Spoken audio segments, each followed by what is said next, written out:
또 고장이야? 지연된다면 도대체 얼마 뒤 출발하는 거야? 노후된 낡은 파리의 지하철 시스템의 잦은 고장으로 승객들의 언성이 높아지고 있습니다. 여기 기차를 사랑하는 파리 메트로에서 일하는 철도 기술자가 한국의 지하철 기차 시스템의 완벽한 시스템을 보고 한눈에 반해버렸다는데요. 어떤 사연일지 시작해보겠습니다.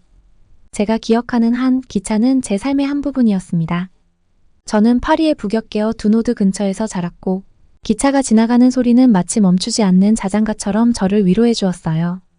저에게 기차는 단순한 기계가 아니었습니다. 그건 살아있는 존재처럼 각자 다른 이야기와 목적지를 가지고 있었죠. 여기 있는 사람들을 보면서 그들이 어디로 가는지, 그들의 삶은 어떤지 상상하곤 했어요. 기차가 플랫폼에 들어올 때면 저만큼 설레는 사람도 있을까 궁금했습니다. 이제 저는 철도 기술자로 일하고 있습니다. 기차 내부를 보는 일이 더 많아서 바깥 세상은 잘 못 봅니다. 제 일은 기차가 문제없이 운행되도록 하는 것입니다. 문제가 생기면 곧바로 고쳐서 지연이 발생하지 않도록 해야 하죠. 저는 이 일이 마음에 듭니다.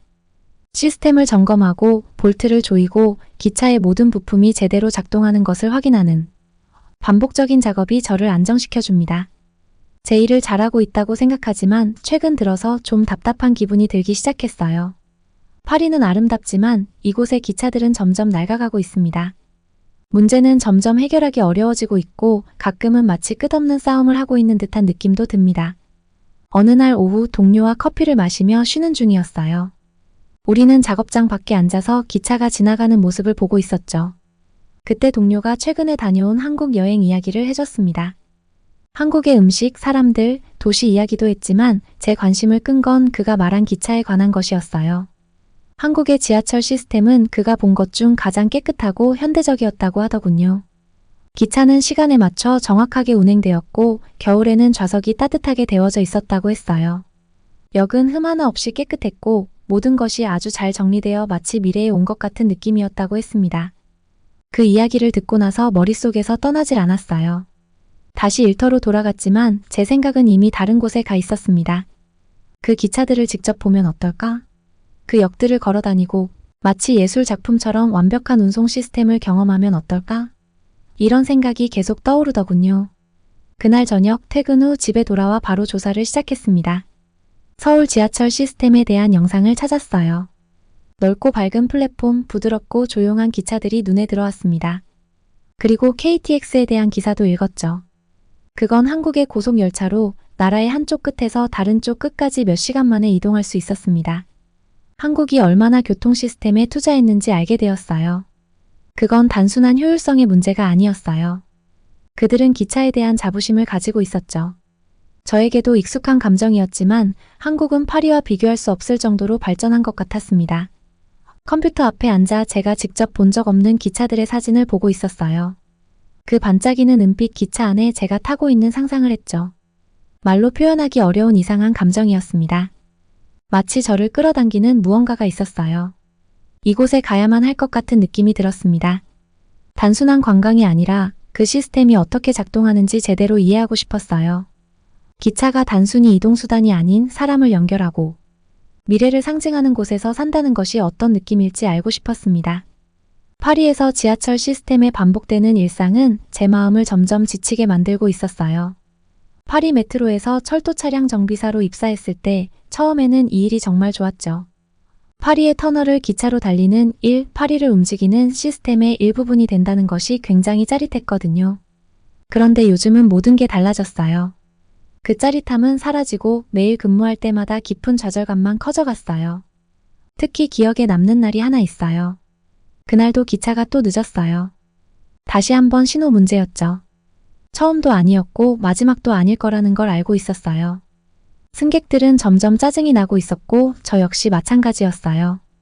인터콤에서 크랙 소리가 나며 저는 또다시 안내 방송이 들렸어요. 침착하게 고장을 처리하려고 애썼지만 사실 속은 전혀 그렇지 않았어요. 곧 출발하겠습니다. 라고 들렸지만 그게 정말 사실인지도 확신할 수 없었죠. 기관사의 목소리는 객차 전체에 울렸지만 그게 사람들의 불만을 가라앉히기에는 턱없이 부족하다는 걸 알았어요. 사람들은 지치고 화가 나 있었고 저 역시 마찬가지였어요. 정비사들은 원인을 찾기 위해 분주하게 일하고 있었고 제 머릿속은 잠시 딴 생각으로 떠나 있었어요. 루이가 떠올랐어요. 몇 주 전에 한국으로 간 루이가 그동안 말해준 것들이 믿기 힘들 정도였어요. 시간에 딱 맞춰 운행되는 지하철 시스템, 깨끗한 역, 지연이 전혀 없는 곳이라니요. 겨울에는 좌석이 따뜻하게 데워지고 플랫폼에는 안전을 위한 스크린도어까지 설치되어 있다는 얘기는 마치 유토피아 같았어요. 저에겐 그저 불가능한 이야기처럼 들렸죠. 파리 지하철의 혼란스러움에 익숙해져 있었거든요. 신호 실패, 넘쳐나는 플랫폼, 여름에는 고장난 에어컨이 모든 것들은 제 일의 일부였어요.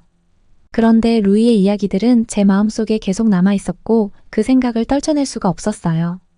마침내 기차가 덜컥거리며 출발했지만 제 기분은 나아지지 않았어요. 에너지가 바닥났고 제 생각은 딴 곳에 가 있었어요. 이미 너무 많은 것을 목격했으니까요. 일주일 전 한 노숙자가 선로로 떨어진 일이 있었어요. 제가 그 자리에 있었던 건 아니지만 동료들한테 그 이야기를 들었고 그 기억이 저를 괴롭혔죠. 그는 플랫폼 끝에 너무 가까이 서 있었고 그를 막아줄 장치가 없었어요. 스크린 도어도 경고 시스템도 없었고 누군가 도울 수 있었을 때는 이미 너무 늦었어요. 이런 사고들은 생각보다 자주 일어나요. 뉴스에 자주 나오지는 않지만 우리 같은 지하철 근로자들은 다 알고 있죠. 안전장치가 부족하다는 건 단순한 짜증거리가 아니라 위험한 일이었어요. 그리고 그 무게는 매일 저를 짓눌렀어요. 한때는 제 일이 자랑스러웠지만 이제는 이 일을 계속할 수 있을지 의문이 들기 시작했어요. 시스템은 망가져가고 있었고 아무도 그것을 고치려 하지 않는 것 같았어요. 그날 밤 집에 돌아와 노트북을 켜고 루이한테서 온 이메일을 확인했어요. 그는 또 다른 한국에서의 경험에 대해 썼더군요. 이번에는 KTX 한국의 고속열차에 대한 이야기였어요. 얼마나 부드럽고 빠르게 달리는지 기차가 마치 공중에 떠서 나라 전체를 미끄러지듯 달린다고 묘사했어요. 그 이야기가 저를 부럽게 만들었어요. 루이가 아니라 그런 곳에 사는 사람들이요. 기차가 매일같이 고장나지 않고 사고나 지연 걱정 없이 탈 수 있는 곳에서 사는 사람들이 부러웠죠. 그 생각이 머릿속을 떠나질 않았어요. 정말 그런 게 가능할까? 교통 시스템이 그렇게 효율적이고 안전할 수 있을까?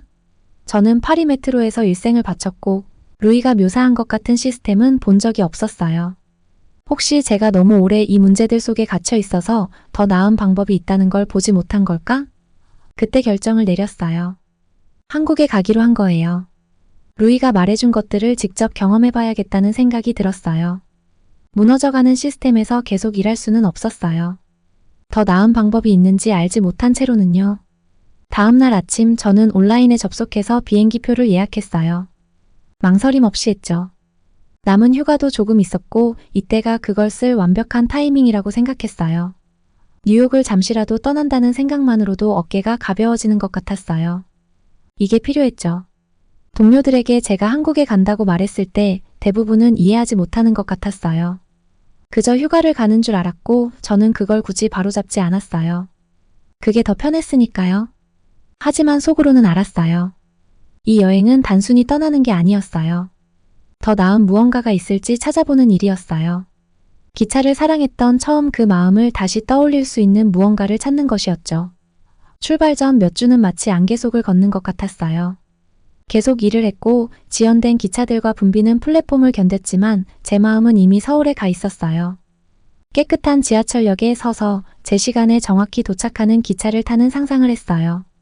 그날이 어서 오길 바랐어요. 일주일 후 저는 샤를 드골 공항에 서 있었습니다. 가벼운 짐 하나를 들고 말이죠. 옷은 딱 2주치만 챙겼고 한국 여행 가이드북 한 권과 보고 느낀 것을 기록할 노트만 챙겼습니다. 긴장되지는 않았지만 묘한 흥분이 제 안에서 꿈틀거렸어요. 이제는 단순히 기차만의 문제가 아니었습니다. 저는 한국 사람들이 어떻게 살고 그들의 도시가 어떻게 만들어졌는지 그리고 그들의 생활 방식이 제 것과 얼마나 다른지 보고 싶었습니다. 마침내 그날이 왔어요. 저는 인천행 비행기에 탔고 비행기가 이륙할 때 이상한 느낌이 들었어요. 설렘과 긴장감이 동시에 몰려왔죠. 루이가 맞다면 어떡하지? 정말 한국이 완벽한 교통 시스템을 구축했으면 파리로 돌아갈 수 있을까요? 서울로 가는 비행 시간은 길었지만 저는 거의 느끼지 못할 정도로 마치 한순간처럼 지나갔습니다.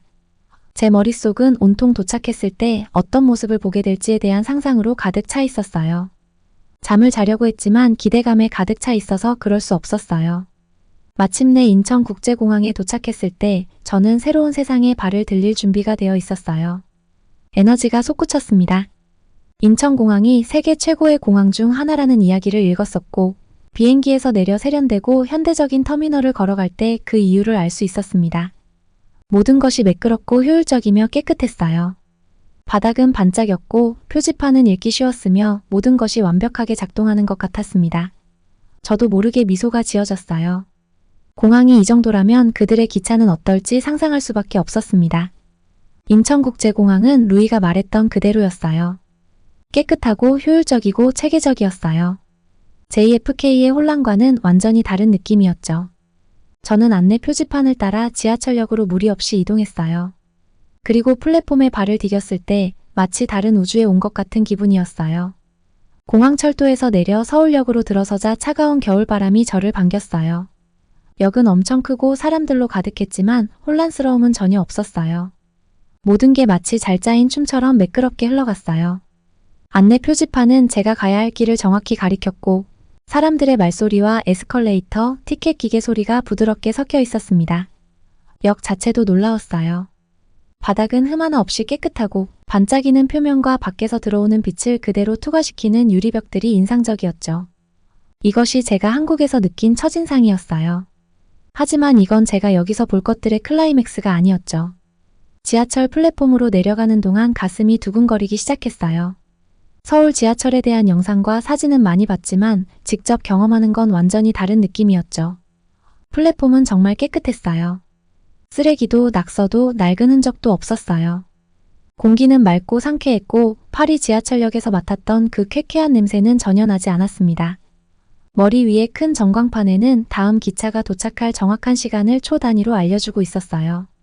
그리고 플랫폼 스크린도어가 보였어요. 그 존재는 알고 있었지만 실제로 가까이에서 보니 정말 놀라웠습니다. 투명한 장벽이 승객과 선로 사이를 막고 있었고 기차가 도착할 때만 열렸어요. 파리에서는 이런 시스템이 필요 없다고 생각했을지도 모르지만 여기서는 너무 당연한 것처럼 느껴졌어요. 안전하고 효율적이고 그냥 딱 맞는다는 생각이 들었죠. 역은 정말 깨끗했어요. 루이가 말한 그대로였죠. 쓰레기도 없고 낙서도 없고 관리되지 않은 흔적도 전혀 없었어요. 모든 것이 새 것처럼 반짝였고 전광판에는 다음 기차가 도착할 시간을 정확하게 보여주고 있었어요. 저는 그 자리에서 경이로움에 빠져 모든 것을 감상했어요. 기차가 정확히 제 시간에 도착했을 때 저는 그 안으로 들어가 따뜻한 공기가 저를 반기는 걸 느꼈어요. 루이가 말한 대로 좌석은 정말 편안했고 따뜻했어요. 저는 자리에 앉아 그 따뜻함이 제 지친 몸을 녹이는 걸 느꼈고 주변 승객들을 둘러봤어요. 루이가 말한 대로였어요. 모든 사람들이 조용하고 예의를 지키고 있었어요. 아무도 밀치지 않았고 큰 소리로 이야기하는 사람도 없었어요.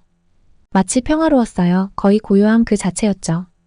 기차가 역을 떠나 움직이기 시작할 때 저는 깨달았어요. 파리 메트로에서의 문제들과 지연 속에서 좌절감을 느끼느라 기차를 타는 것이 얼마나 즐거운 일인지 잊고 있었던 것 같았어요.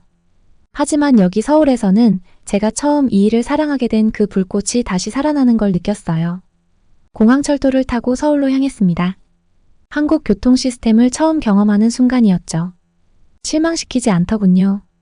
기차는 빠르고 조용하며 믿을 수 없을 만큼 편안했어요. 도시를 향해 달려가면서 창밖을 보았습니다. 모든 것이 깨끗하고 질서정연해 보였습니다. 언어는 알 수 없었지만 그곳의 리듬을 이해할 수 있을 것 같은 느낌이 들었어요. 기차는 부드럽게 움직였고 안내방송은 명확했고 모든 것이 맞다는 느낌이 들었습니다. 서울역에 가까워질수록 가슴속에서 흥분이 커져갔습니다. 몇 달 동안 꿈꿔왔던 순간이었는데 이제 그 순간이 눈앞에 있었어요. 드디어 한국에 도착해서 제가 가장 사랑하는 것을 경험할 순간이었습니다. 기차. 하지만 이번 여행은 기차뿐만 아니라 새로운 것을 발견하고 다른 삶의 방식을 받아들이는 것이기도 했습니다. 서울에서 저를 기다리고 있을 것이 무엇인지 알 수는 없었지만 한 가지는 확실했습니다. 이 여정은 이제 막 시작되었을 뿐이라는 것을요. 저는 파리를 떠올리지 않을 수 없었어요. 우리나라 지하철 시스템은 이제 너무 달라 보였죠. 물론 대부분 잘 운영되지만 지연이나 고장, 사고가 빈번했어요. 제가 철도 기술자로 일하면서 다양한 문제를 많이 봐왔거든요. 가끔은 오랜 시간 방치된 문제를 급하게 해결하려고 허둥대기도 했어요. 누구의 잘못도 아니었어요. 그냥 그게 현실이었죠. 하지만 서울에서는 그들이 미리 문제를 해결하는 방법을 찾아낸 것 같았어요. 그 순간 저는 더 큰 그림을 떠올리게 되었어요. 한 나라가 공공교통 같은 기본적인 문제를 어떻게 처리하는지는 그 나라의 가치를 많이 보여주죠. 한국에서는 효율성, 안전, 그리고 발전을 중시하는 것을 볼 수 있었어요. 그들의 지하철 시스템은 단순한 이동수단이 아니었어요. 그것은 그들의 문화와 일을 제대로 처리하려는 헌신을 반영하는 거였죠. 그 기관사가 일하는 모습을 보면서 저는 경외심이 들었습니다. 이건 더 이상 기차에 대한 이야기가 아니었어요. 이건 제 삶과는 너무 다른 삶의 방식을 이해하는 일이었고 그 방식이 저에게 큰 영감을 주었어요. 마치 기차가 역으로 빠르게 들어오는 것처럼 깨달음이 제게 왔어요. 저는 한국의 지하철 시스템을 보기 위해 여기 왔지만 발견한 것은 훨씬 더 깊은 것이었어요. 단순히 기술이나 청결함, 따뜻한 좌석 때문이 아니었어요. 그것은 그들이 얼마나 신경을 쓰고 생각을 깊이 했으며 모두를 위해 완벽한 것을 만들어내려는 헌신에 관한 거였어요. 한국은 교통을 단순한 필요가 아니라 자부심의 상징으로 만들었어요. 저는 잠시 동안 생각에 빠져 있었어요. 기차가 도착했고 저는 탔지만 제 머리는 여전히 빠르게 돌아가고 있었어요. 그 순간 이 여행이 저를 이미 바꿨다는 걸 알았어요. 저는 이곳이 어떻게 이런 시스템을 구축했는지 더 깊이 이해하고 싶었어요. 기차가 서울의 터널을 빠르게 지나가며 창밖의 불빛이 흐릿해지는 걸 보면서 이 여정이 끝난 게 아니라 이제 막 시작되었다는 느낌이 들었어요. 주변을 둘러보니 승객들 대부분은 핸드폰에 몰두해 있었어요. 화면에서 뿜어져 나오는 빛이 그들의 얼굴을 비추고 있었죠. 파리에서 흔히 보던 사람들처럼 서로 밀치거나 시끄럽게 떠드는 사람은 없었어요. 여긴 마치 사람들 사이에 암묵적인 규칙이 있는 듯 평온함을 유지하고 있었습니다. 너무 신기했어요. 이렇게 조용하고 차분한 지하철 안은 처음이었어요. 들리는 소리는 기차가 레일을 따라 미끄러지며 나는 부드러운 기계 음뿐이었죠. 그런데 다음에 일어난 일이 저에게 더 깊은 인상을 남겼어요. 몇 정거장을 지나 저는 다른 역을 둘러보기로 했어요. 기차를 기다리며 플랫폼 가장자리에서 걸어다니는 한 남자가 눈에 들어왔어요. 그는 지하철 기관사였는데 그의 움직임이 뭔가 달랐어요. 그냥 걸어다니는 게 아니라 눈을 번뜩이며 모든 것을 세심하게 점검하고 있었어요. 선로, 스크린도어, 심지어 바닥까지 살피고 있었죠. 그의 표정은 아주 집중한 상태였고 작은 문제라도 생기면 바로 알아차릴 것 같은 모습이었어요. 참지 못하고 저는 그에게 다가갔어요. 처음엔 망설였지만 너무 궁금했거든요. 저기요, 제가 살짝 불안한 목소리로 물었어요. 여기서 일하는 것에 대해 좀 여쭤봐도 될까요? 그는 조금 놀란 듯 했지만 친절하게 대답했어요. 그의 영어는 완벽하지 않았지만 우리는 서로 대화를 나눌 수 있었습니다. 그가 하는 말을 들으면서 서울 지하철 시스템에서 안전이 최우선이라는 걸 알게 됐어요. 선로, 기차, 심지어 문에도 작은 문제를 미리 감지할 수 있는 센서들이 설치돼 있다고 했어요. 유지보수 일정도 엄격하게 관리되어 매일 점검이 이루어졌죠. 무언가 고장나기를 기다리지 않고 문제가 생기기 전에 예방하는 거였어요. 그는 지하철 시스템이 어떻게 화재나 지진, 심지어 테러 공격까지 모든 상황을 염두에 두고 설계되었는지 이야기해줬어요. 시스템의 각 부분에 담긴 세심한 배려와 계획이 정말 엄청났어요. 이 모든 것이 사람들이 안전하고 편안하게 걱정 없이 이동할 수 있도록 하기 위한 것이었죠. 단순히 한 장소에서 다른 장소로 이동하는 게 아니었어요. 사람들이 안전함을 느낄 수 있는 환경을 만드는 것이었어요. 그 후 며칠 동안 서울 곳곳을 지하철로 다니며 둘러봤어요. 매번 타는 기차가 마치 처음 타는 것처럼 부드럽고 문제없이 움직였어요. 저는 분주한 동네, 역사적인 궁전, 현대적인 지역을 모두 둘러봤는데 이 모든 곳들이 이 놀라운 교통 시스템으로 연결되어 있었어요. 기차를 탈 때마다 같은 경외감이 들었어요. 고장도 지연도 없었어요. 기차는 언제나 제 시간에 도착했고 모든 것이 제가 처음 서울에 도착했을 때처럼 깨끗하고 질서 정연했어요. 어느 저녁 우리가 바쁜 플랫폼에서 기차를 기다리고 있을 때 저는 사람들이 카드로 쉽게 결제를 하고 목적지로 차분하게 걸어가는 모습을 지켜봤어요. 아무도 서두르지 않았고 밀치지도 않았어요. 얼굴에는 어떤 불만도 보이지 않았어요. 마치 완벽하게 짜인 춤을 보는 것 같았어요.